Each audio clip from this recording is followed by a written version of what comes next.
Now, one-on-one with San Francisco Mayor-elect London Breed. We all know about the city's problems, from dirty streets to affordability.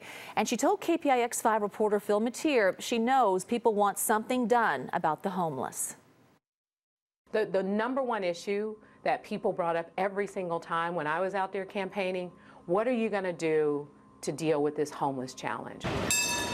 The homeless crisis was driven home this week when a major convention that brought some $40 million to the city pulled out because they felt that the streets just weren't safe. Breed says that's got to change. Number one, we need to do a better job of cleaning the streets. Number two, we need to get out there and understand what the issues are of the people who sadly are struggling with mental illness and addiction on our streets and start to hit those issues head on. We're spending $300 million a year or more hitting those issues on. But a walk down Market Street or some of the neighborhoods, people say, I'm still seeing this, and it's gotten worse. What we're doing now is not working. It's why I am pushing for safe injection sites. It's why I'm pushing to reform our mental health system so that we can get people who are struggling with mental illness conserved. But there's also the tents and people who just won't go into programs. What about enforcement saying you can't do that? Well, part of it is we are going to put more officers on the streets. We're going to make sure they're walking the beat, and we're going to make sure that they're enforcing the laws. The challenges are that there are no real consequences sometimes for bad behavior. Right. And that is where we need to make some changes. We have to have a no tolerance policy, and it's not about using law enforcement. It's about making it inconvenient. For example, if there's an area where we know there are known tent encampments, our goal is to bring the resources out. And if they don't accept those services, we want to keep track of where they're going, if they're moving to another neighborhood, and continuously following people and making sure so that... you are supporting the continued tent enforcement? I am, but let me just be clear. We have to have an alternative. However, getting tough on the homeless, even the idea of making it easier to order someone into treatment, is raising questions at the Board of Supervisors. If I can't get something through the Board of Supervisors, I plan to take my case to the voters. Is the city as liberal as most people think? You've been all through the city now. That's hard to say. I think people are getting less tolerant. They're liberal, but they're getting less tolerant of the behavior and the challenges that exist in San Francisco, and they want to see something done about it. And they expect London Breed to do it, and in short order. This is not going to be a honeymoon administration where there's a lot of feel-good. There's work to be done in the city, and the poll numbers show that they expect the job to be done. We're going to be coming up at 6. We're going to be talking about London Breed's personal life, and believe it or not, just until recently, she could barely afford to live in the city herself. When it comes to affording San Francisco rent, you might be surprised to learn that even the new mayor struggles.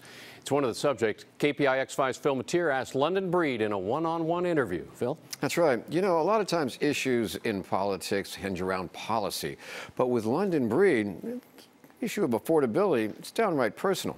Let's have a listen. Do you have roommates? I did have a roommate up until November last year. You were making $110,000. You have a master's degree. You are a professional, and in San Francisco, on that, you couldn't live on your own? Well, it's expensive to live in San Francisco. I'm living on my own now. He actually moved out last year, and I was actually in the process of trying to find another roommate. But now that I have a salary increase, I can take care of the rent on my own. It's a human side of politicians that we rarely see. I mean, when you think about it, I mean, as an elected official, I had to make sure that my hair was done, I had dry cleaning, I had a lot of other expenses, and so affordability is a big issue. And I think that that is the case for so many other people, families, for example, who have young kids. Kids are very expensive. Hey everybody, hello. At 43, London Breed is very much a child of San Francisco. Raised by her grandmother in public housing, she went on to earn a master's at the University of San Francisco. I was just fortunate in that I had teachers who supported me. I had a grandmother who was very strict. Her brother and sister weren't so lucky. Her sister died of a drug overdose. Her brother is in state prison. Do you think the London Breed story could happen today in San Francisco, or is that period past? I think that it is happening to others now as we speak. To the opportunities? The opportunities are a lot better. You've lived in San Francisco all your life? Yes. Exactly. How has it changed? It's different. You know, we don't have as many African Americans in San Francisco as we had in the past. There aren't as many children.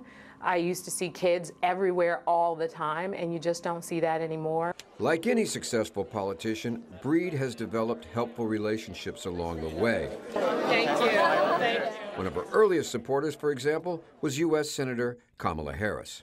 How would you describe your relationship? We just had a great relationship. She has always been more like motherly, giving advice, encouraging me to do better. Now, you've had an on and off relationship with former Mayor Willie Brown. Yes. Everyone thinks you're really tight friends, but you fought him in the past. So I worked for him. I supported him wholeheartedly. And yes, we had a falling out when I ran for supervisor, but we're friends again. Gavin Newsom? And Gavin, he appointed me to the Fire Commission. He appointed me to the Redevelopment Agency Commission. He's going to be swearing me in as mayor. We've always had a great relationship, and he is going to be our next governor for the state of California. And I want to make sure that we are working closely with our state officials and our governor to provide resources to our city. What is it you think got you elected?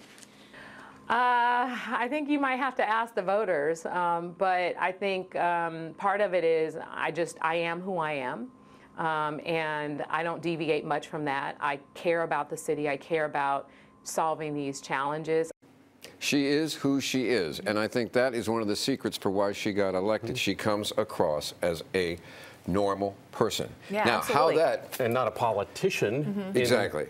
Now, the detrimental sense. The difference is that up till now, she's been able to manage how she looks with the public. Once you become mayor, it's 24/7, and all your plans can change the minute something comes flying through the window. And that's the real test she's going to be facing. Well, we'll see, because we know things are coming. And that's right. And every media is going to be on here, because this is San Francisco, and the whole country's watching. It's going to be interesting. Well, maybe watching your stories and your interviews. It's very telling. I learned a lot from this one. Thank you.